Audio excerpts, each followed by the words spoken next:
The throne room of the Valori Empire stretched endlessly upward, its crystalline walls pulsing with soft blue light. Hundreds of alien nobles stood in perfect rows, their silver skin gleaming beneath floating orbs of energy. At the center of this magnificent hall, a single human stood in chains. His name was Larry. He was 32 years old, a former engineer from a small colony ship that had crashed on the border of Valori space 3 months ago. Now he stood before the most powerful being in the known galaxy. Queen Seraphine sat upon her throne, her 4 eyes studying the creature before her with cold curiosity. She had lived for over 800 years. She had conquered 12 star systems. She had never once been defied in her own court. The guards pushed Larry forward until he stood at the base of her platform. "Kneel before the Eternal Queen," announced the royal herald, his voice echoing through the chamber. Larry looked up at the queen. He looked at the hundreds of aliens watching him with disgust. Then he straightened his back and spoke clearly. "No." The word hung in the air like a blade. No one moved. No one breathed. Queen Seraphine leaned forward on her throne, her 4 eyes narrowing.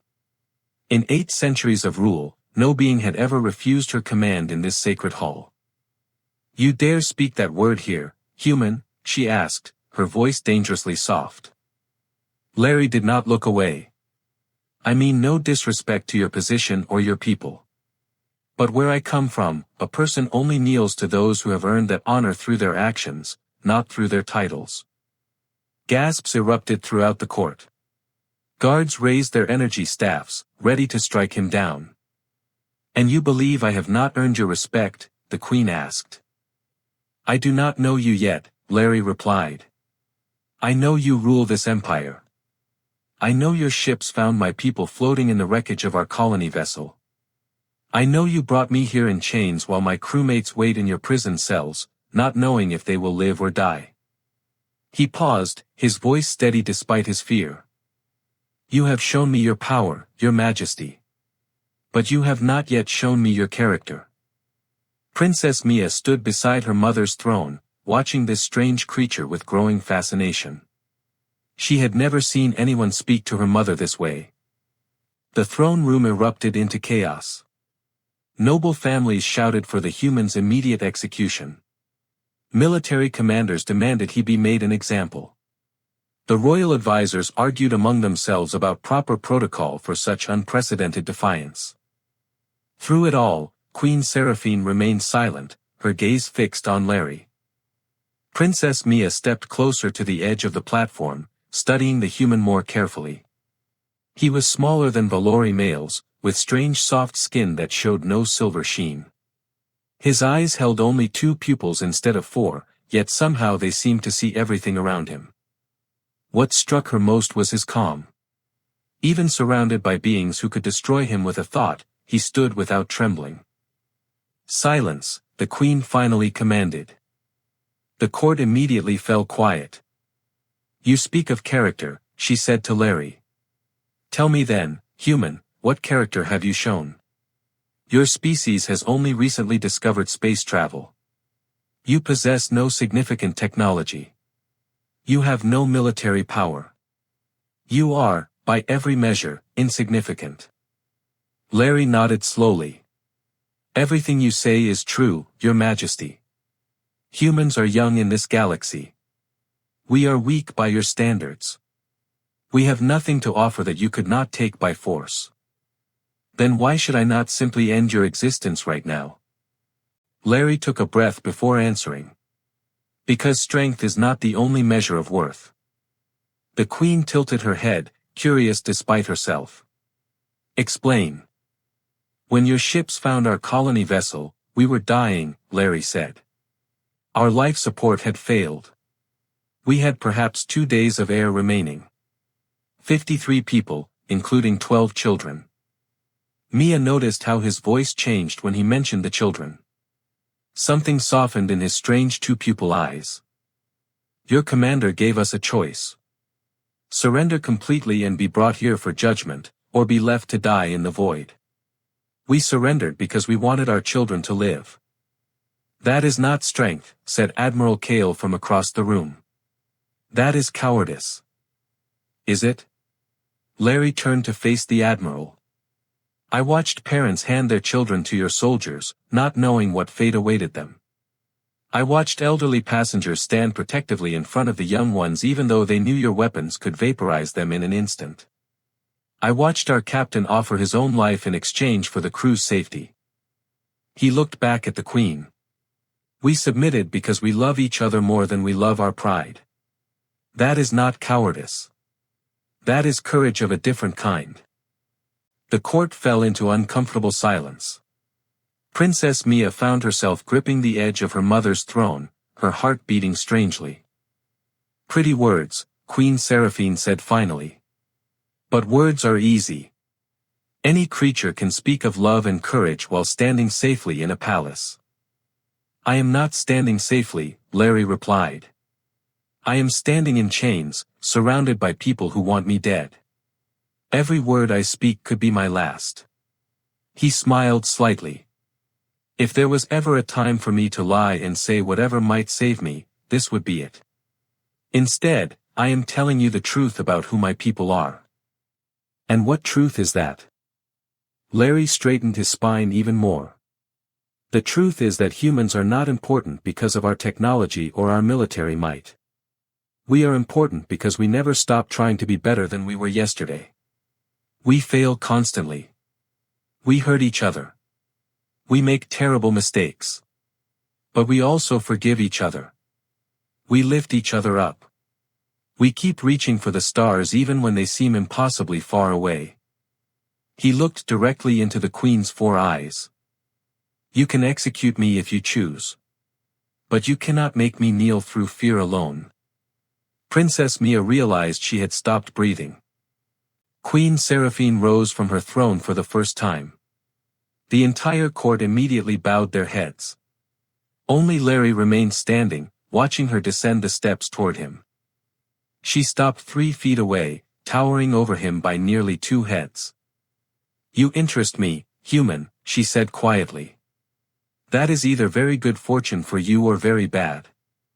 Which one it becomes depends on you, your majesty, Larry replied. Something flickered in her ancient eyes. Amusement perhaps, or respect. Mia could not tell which. I will not execute you today, the Queen announced loudly enough for the court to hear. Instead, you will remain here as my guest. You will learn our ways.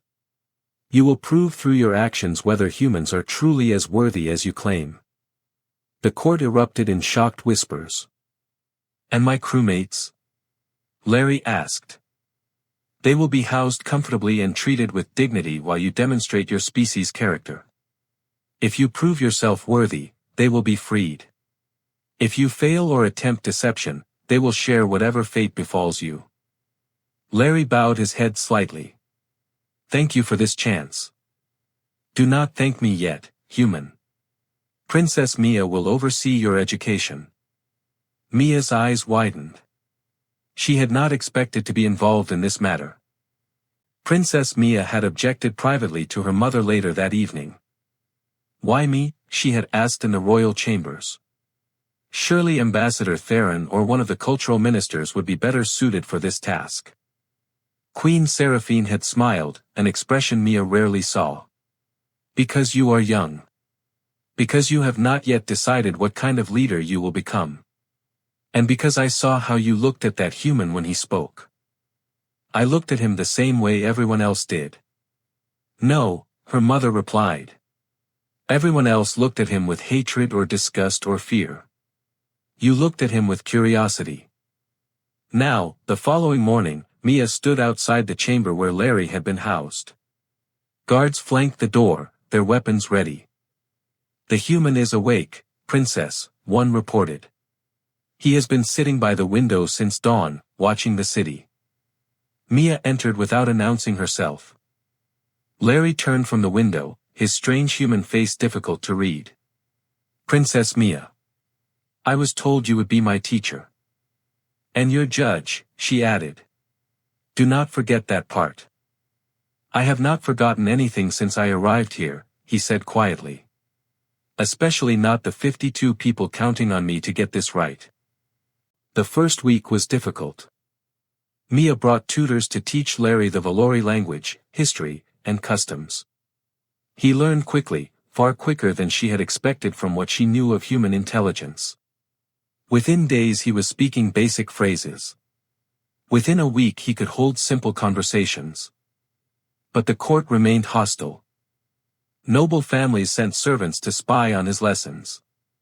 Military officers found reasons to pass by his chambers, glaring at him through the doorway. Young aristocrats made comments just loud enough for him to hear about the smell of humans or the ugliness of their appearance. Larry never responded to any of it. "Does it not bother you?" Mia asked one afternoon as they walked through the palace gardens. Two young nobles had just deliberately knocked into him while passing. "Of course it bothers me," Larry admitted. "But reacting would only prove them right about humans being emotional and undisciplined." "So you simply endure it?" He looked at the alien flowers around them, their petals shifting colors in the light. "Princess, I have endured losing my homeworld to economic collapse.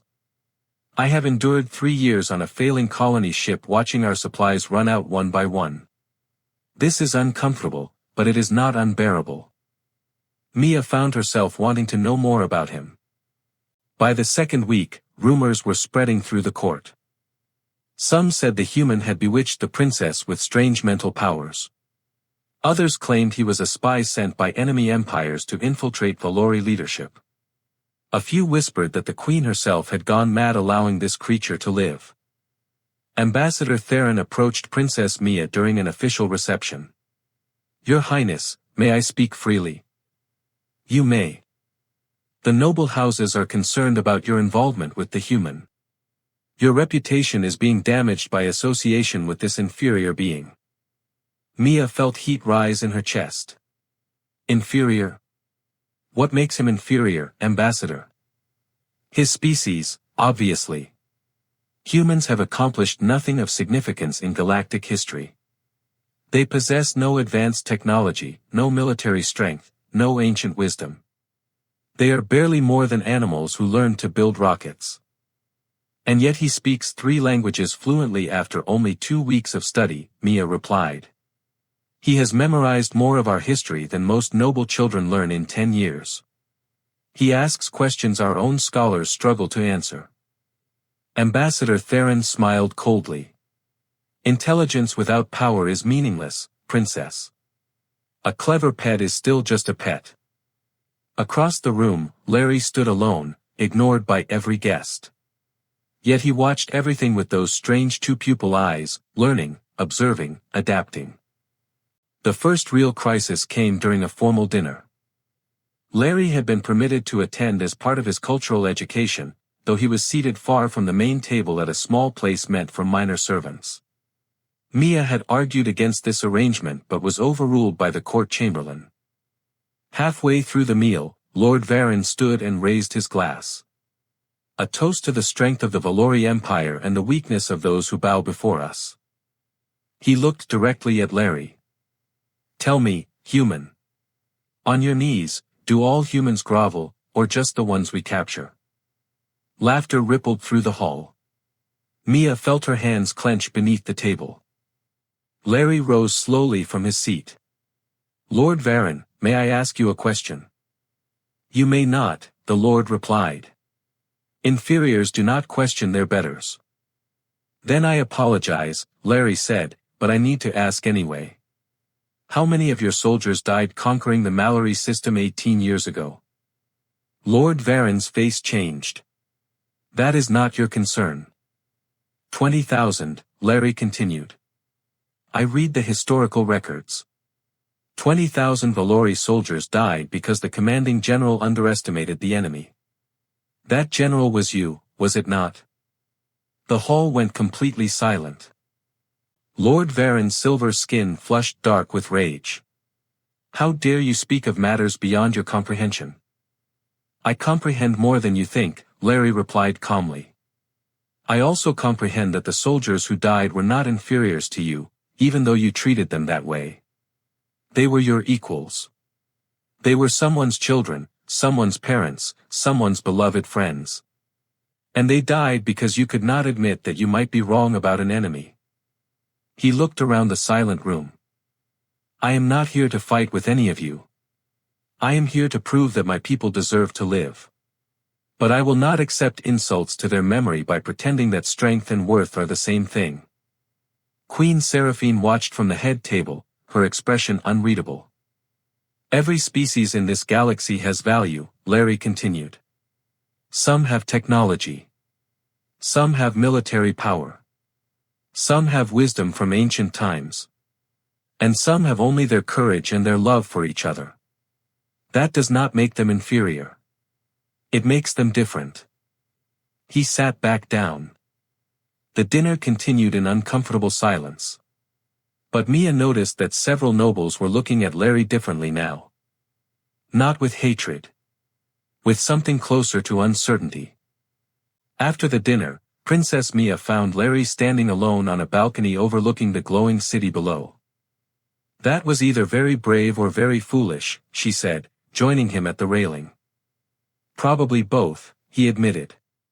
My father used to say that courage without wisdom is just recklessness. Your father sounds wise. He was. Larry's voice grew soft. He died when I was 17. Heart failure. We did not have the medical technology to save him. Mia was quiet for a moment. I am sorry. Thank you. He looked at the alien stars scattered across the purple sky. He would have loved seeing this. All his life he dreamed of humans reaching the stars, making contact with other civilizations, becoming part of something bigger than ourselves. And now you are here, Mia said. Living his dream.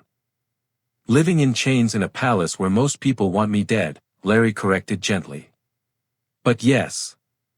I suppose this counts as contact. Mia surprised herself by laughing. It was a small sound, quickly silenced, but Larry heard it and smiled. You have a nice laugh, princess. You should do it more often. She did not know how to respond to that. The weeks continued to pass. Larry's position in the court slowly began to shift. He helped a young noble's daughter with her mathematics studies when he found her crying over homework in the library. He spent hours listening to elderly advisors tell stories about the empire's history, asking thoughtful questions that made them feel valued. He learned the names of servants and guards that most nobles never bothered to acknowledge. Small kindnesses. Tiny acts of connection. The human remembered my mother's name, Mia overheard a guard telling his colleague. He asked how her recovery was going. No one else in the palace has ever asked about my family. He helped my son understand the engine designs for his school project, said a kitchen worker. Spent 2 hours drawing diagrams and explaining how everything works. Princess Mia began to see a pattern. Larry was not trying to impress the powerful people in court. He was building relationships with the ones everyone else overlooked. Why do you focus so much attention on servants and guards? She asked him one day. Because they are people, Larry replied simply. Their titles do not make them less worthy of kindness. That is a very human way of thinking. Yes, he agreed. It is. 1 month after Larry's arrival, Queen Seraphine summoned him for a private audience. Mia was permitted to attend but instructed to remain silent. She stood by the window as her mother faced the human across a small table. You have caused quite a disruption in my court, the queen observed. That was not my intention, Your Majesty. Intention rarely matters. Results do. She studied him with her 4 ancient eyes. Tell me, human. Do you know why I really kept you alive? Larry was quiet for a moment. I assumed you were curious about humans. Partially true. But there was another reason. The queen leaned forward. 600 years ago, I conquered the Nerathi dominion. They were a proud warrior species, strong and fierce. When I demanded their emperor kneel, he refused just as you did. What happened to him? I executed him on the spot, the queen said flatly. And then I spent the next 50 years fighting a rebellion that killed millions because I turned him into a martyr. The room felt colder somehow. You kept me alive to avoid making that mistake again, Larry said slowly. I kept you alive because I learned that pride is a poor substitute for wisdom, the queen replied. Queen Seraphine stood and walked to a cabinet on the far wall. She retrieved a small crystalline container and brought it back to the table. Inside this container is a recording of my trial from before I became queen, she said. I was young then. Foolish.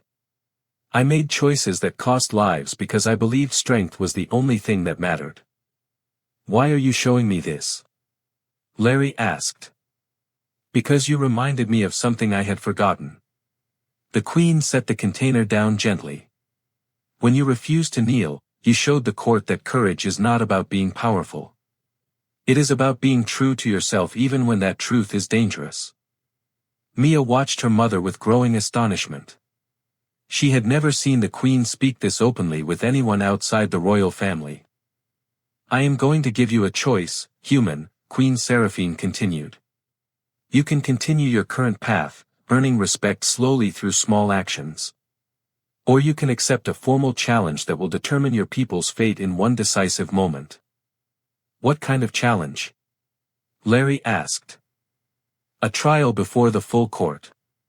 You will face accusations from our greatest legal minds. If you succeed, your people will be freed immediately. If you fail, you will all be imprisoned forever. Larry spent 3 days considering the queen's offer. During that time, Mia found herself visiting his chambers more frequently than necessary. She told herself it was her duty to monitor his decision-making process. She knew that was not entirely true. What are you thinking? She asked on the second night. Larry sat by the window, staring at the stars. I am thinking about responsibility. 52 people are counting on me to make the right choice. If I refuse the trial, we continue this slow path. It might take years, but it is safer. If I accept, we could be free tomorrow or condemned forever. What does your heart tell you? He smiled sadly. My heart tells me that I cannot ask my people to wait years when there is a chance to end their suffering now. But my mind tells me that taking risks with other people's lives is not my right. It is a difficult position, Mia agreed.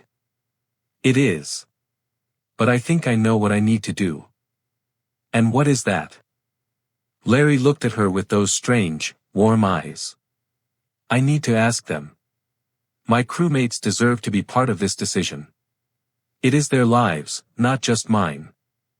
Mia felt something shift in her chest. Admiration perhaps. Or something more. Princess Mia arranged for Larry to visit his crewmates in their holding facility. She accompanied him personally, over the objections of her security advisors. The facility was comfortable, as alien prisons went. 52 humans lived in connected chambers with adequate food and entertainment. But they were still prisoners, unable to leave, separated from the galaxy outside. When Larry entered, a woman rushed forward and embraced him. Larry! Are you all right? We have been so worried. I am fine, Sarah. He held her briefly before addressing the group. Everyone, I need to talk to you about something important. For the next hour, he explained everything that had happened. The court, the queen's offer, the risks involved. He held nothing back. So the choice is yours, he finished. I will not decide this alone. We vote. Whatever the majority wants, that is what we do. The discussion that followed was intense. Fears were expressed. Hopes were shared. The 12 children listened as their parents debated their future. Finally, Captain Torres called for the vote. The result was unanimous. We trust you, Larry, Captain Torres said. Accept the trial. Whatever happens, we face it together. The trial began on a morning when both suns of the Valori homeworld rose simultaneously, painting the sky in brilliant shades of gold. The throne room was filled beyond capacity. Every noble family, every military commander, every ambassador from allied worlds had come to witness this historic moment. In the center stood Larry, alone, facing a panel of the Empire's most brilliant legal minds.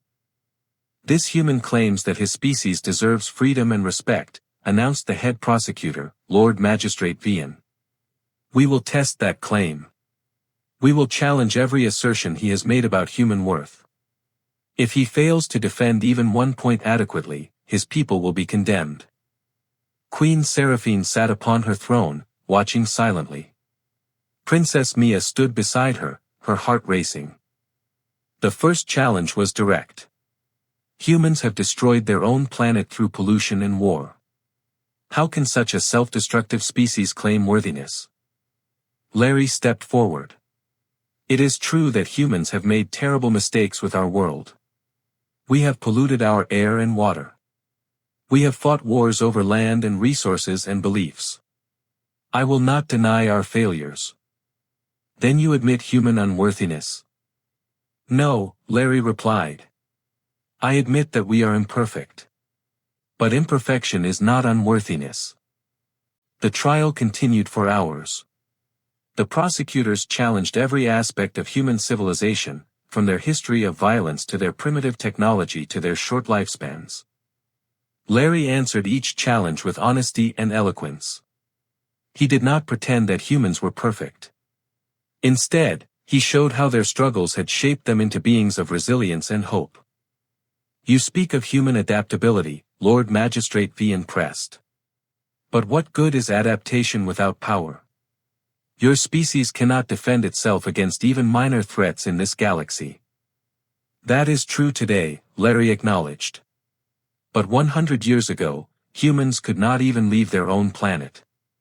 200 years ago, we had not yet discovered electricity. 300 years ago, most humans never traveled more than 50 miles from where they were born." He looked around the massive throne room. Every great empire in this galaxy started somewhere small. The Valori were not always masters of the stars. Your ancestors were once primitive beings living in caves on a single world. Growth takes time. We are simply younger than you. Murmurs spread through the crowd. Several older nobles nodded reluctantly. "But potential alone is not enough," the prosecutor argued. "No," Larry agreed. "Which is why I offer you something more than potential. I offer you partnership." The throne room fell silent at Larry's words. "Partnership?" Lord Magistrate Vian repeated. "What could humans possibly offer the Valori Empire?" "Fresh perspective," Larry replied. "Your empire has existed for thousands of years. You have achieved remarkable things. But every ancient civilization eventually stops asking new questions because they believe they already know all the answers."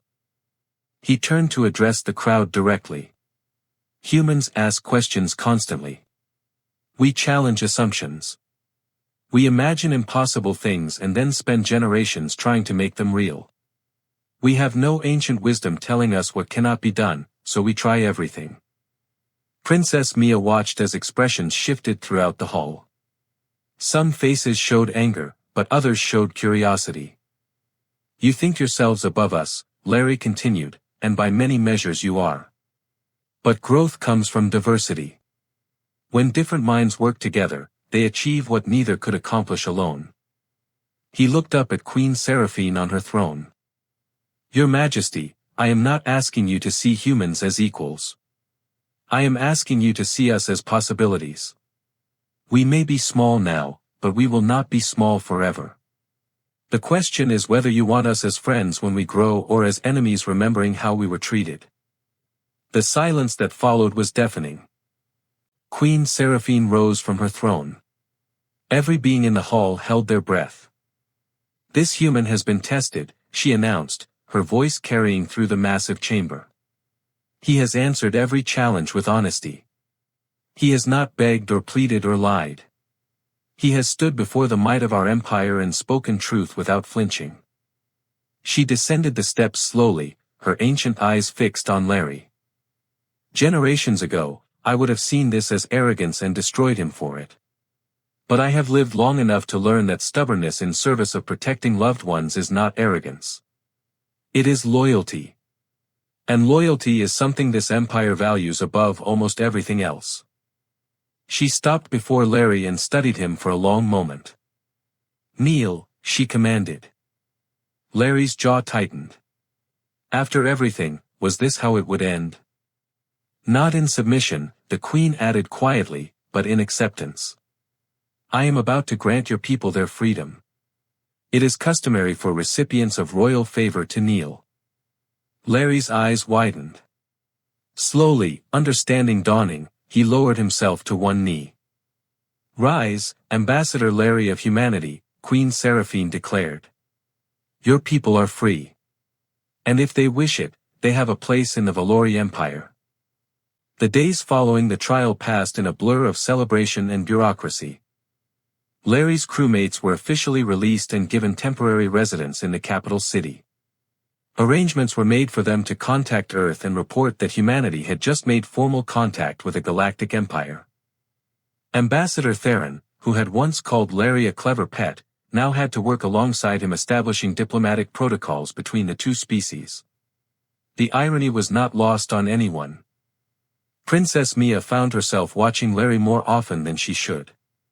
He was constantly busy now, meeting with officials, coordinating with his people, answering questions about human culture and history. But occasionally their eyes would meet across crowded rooms, and he would smile at her in a way that made her feel strangely warm inside. "You are spending considerable time observing the human ambassador," her mother noted one evening. "I am simply ensuring the diplomatic process proceeds smoothly," Mia replied. "Of course." The queen smiled knowingly. "And the fact that he is considered attractive by human standards has nothing to do with it." Mia felt her silver skin flush darker. "I do not know what you mean." Her mother laughed, a sound Mia had rarely heard in her entire life. 1 month after the trial, Larry requested a private meeting with Princess Mia. They met in the same garden where they had walked during his early days as a prisoner. "Much has changed since we first walked here," Mia observed. "Everything has changed," Larry agreed.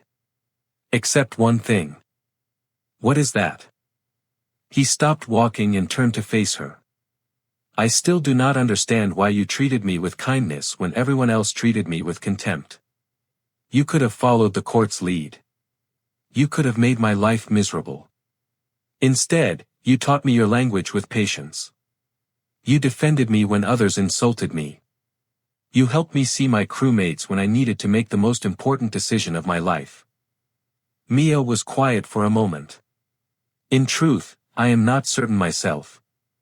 When you stood before my mother and refused to kneel, something moved inside me. You showed courage that I have rarely seen in beings of any species. Is that the only reason?" She met his strange, two-pupil eyes. "No. The longer I knew you, the more I realized that you are genuinely kind. Not strategic kindness or political kindness. Real kindness, given freely without expectation of return." Larry smiled softly. "Among humans, we have a word for when two people feel connected in ways that transcend their differences." "What word is that?" Before Larry could answer, alarms began sounding throughout the palace. They rushed back inside to find the throne room filled with panicked advisors. Queen Seraphine stood at the center, receiving reports from multiple sources. "What has happened?" Mia asked. "A fleet from the Zora T Collective has entered our space," her mother replied grimly. "They claim we have violated their territorial boundaries by accepting humans into our empire. They are demanding we surrender your people immediately, Ambassador Larry." Larry's face paled. "Why would they care about humans?" "Because humans represent change," Queen Seraphine explained. "The Zora T fear change above all things. A new species joining the galactic community threatens their carefully maintained order." "How many ships?" Mia asked. 300. They will arrive within 6 hours. Larry stepped forward. Your Majesty, I cannot let my people become the cause of a war. If surrendering us to the Zorati will prevent conflict, then that is what you should do. Absolutely not, Mia said firmly. The words came out before she could stop them. Everyone turned to look at her. She straightened her spine, much like Larry had done on that first day. We do not abandon our allies. Not ever. Queen Seraphine looked at her daughter with something approaching pride. The princess speaks truly, she announced. Humanity has been granted alliance with the Valori Empire. We will not surrender them to satisfy Zorati demands. Over the following hours, Larry worked alongside Valori commanders to develop a strategy. His fresh perspective, combined with Valori military might, produced a plan that no ancient species would have considered. When the Zorati fleet arrived, they found themselves facing not just the Valori Empire but also the broadcast of Larry's trial, transmitted throughout the galaxy. Billions of beings across dozens of species watched a human stand firm against impossible odds and earn respect through courage alone. The Zorati, suddenly aware that attacking would make them galactic villains, withdrew their demands and retreated. In the aftermath, as celebration filled the palace once more, Mia found Larry standing alone on the balcony where they had shared their first real conversation. You never told me that word, she said, joining him beneath the alien stars. Larry turned to her, his smile gentle. The word is love, princess. And I think I am beginning to understand what it means for the first time. Mia reached out and took his hand. Their species were different. Their worlds were different. But some connections transcend all boundaries. Then we will learn together, she said. And beneath the light of twin suns rising, a princess and an ambassador began writing a new chapter in galactic history.